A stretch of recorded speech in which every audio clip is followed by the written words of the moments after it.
ఈరోజు నగరి ప్రజలందరికీ చాలా సంతోషకరమైన ఒక పండుగ వాతావరణాన్ని అనుకూలంగా దేవుడు ఇచ్చిన రోజు కాబట్టి ఈ ఒక ఆనందాన్ని అందరు ప్రజలు నగిరి ప్రజలు అందరితో మేము కూడా పంచుకుంటున్నాం. ఏమంటే 10 సంవత్సరంగా నగిరికి పట్టిన శని పీడ విరగడైన రోజు కాబట్టి అందరూ ఆనందంగా ఉన్నాం. ఈ శని ఎప్పుడు వైఎస్ఆర్ పార్టీకి రోజు అడుగు పెట్టిందో అప్పుడే పార్టీకి కూడా శని పట్టిందని చాలా బాధ మాకు. దీనికి టికెట్ ఇవ్వకుంటే ఈసారి తరిమునుంటే వైఎస్ఆర్ పార్టీకి ఇంత పరిస్థితి వచ్చుండేది కాదు.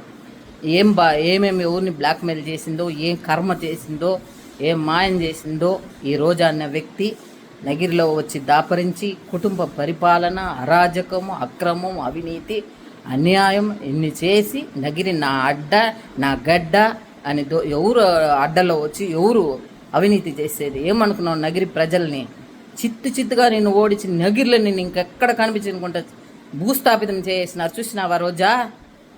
అర్థమైందా రోజా? నగిరి ప్రజల్ని, నగిరి అడ్డన గురించి నీకు మున్సిపాలిటీ గేటును తాకనించినన్నావు మమ్మల్ని. నువ్వు ఏ గేటు కాదు, నగిరి కాదు, అసెంబ్లీ కాదు, రాష్ట్రంలో ఎక్కడ నువ్వు ఇంకా కనిపించవు. నువ్వు చెప్తా ఉండాం.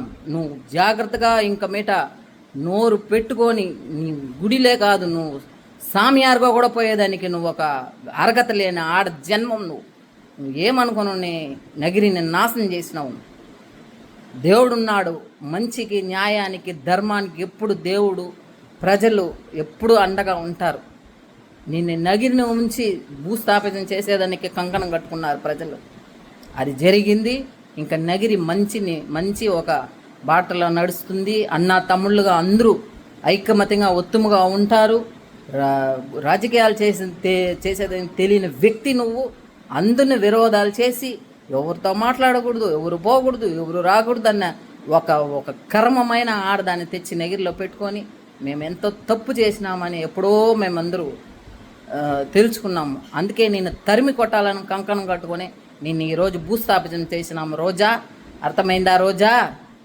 పోయిరా, బాయ్ రోజా, బాయ్, పో ఎక్కడెక్కడ పో, షూటింగ్లో ఎక్కడ అడుక్కు తింటావో తినిపో రోజా.